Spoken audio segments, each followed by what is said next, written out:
Finding the Great Way. In philosophy classes, I often came across the idea that the world is an illusion.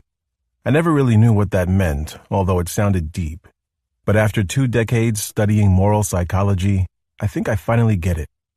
The anthropologist Clifford Geertz wrote that man is an animal suspended in webs of significance that he himself has spun.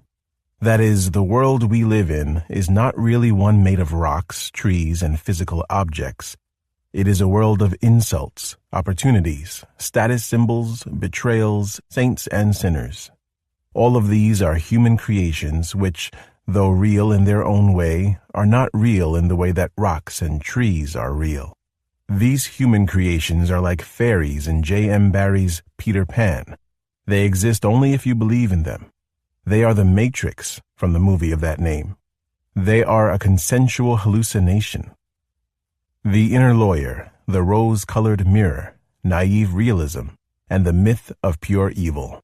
These mechanisms all conspire to weave for us a web of significance upon which angels and demons fight it out.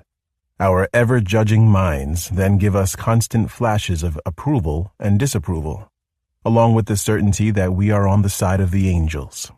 From this vantage point, it all seems so silly, all this moralism, righteousness, and hypocrisy. It's beyond silly. It is tragic, for it suggests that human beings will never achieve a state of lasting peace and harmony. So what can you do about it? The first step is to see it as a game and stop taking it so seriously.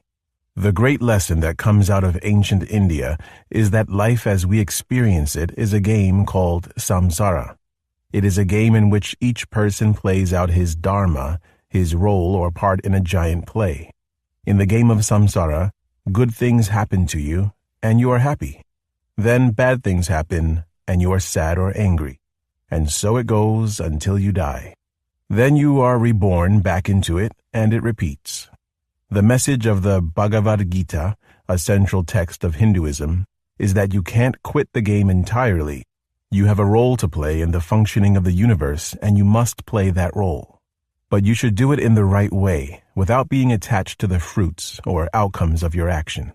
The god Krishna says, "I love the man who hates not nor exults, who mourns not nor desires, who is the same to friend and foe, the same whether he be respected or despised, the same in heat and cold, in pleasure and in pain, who has put away attachment and remains unmoved by praise or blame, contented with whatever comes his way."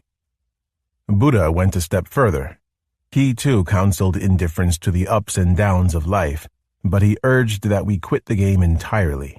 Buddhism is a set of practices for escaping samsara and the endless cycle of rebirth. Though divided on whether to retreat from the world or engage with it, Buddhists all agree on the importance of training the mind to stop its incessant judging. Sen San, an early Chinese Zen master, urged non-judgmentalism as a prerequisite to following the perfect way in this poem from the 8th century CE. The perfect way is only difficult for those who pick and choose. Do not like, do not dislike, all will then be clear. Make a hairbreadth difference, and heaven and earth are set apart. If you want the truth to stand clear before you, never be for or against.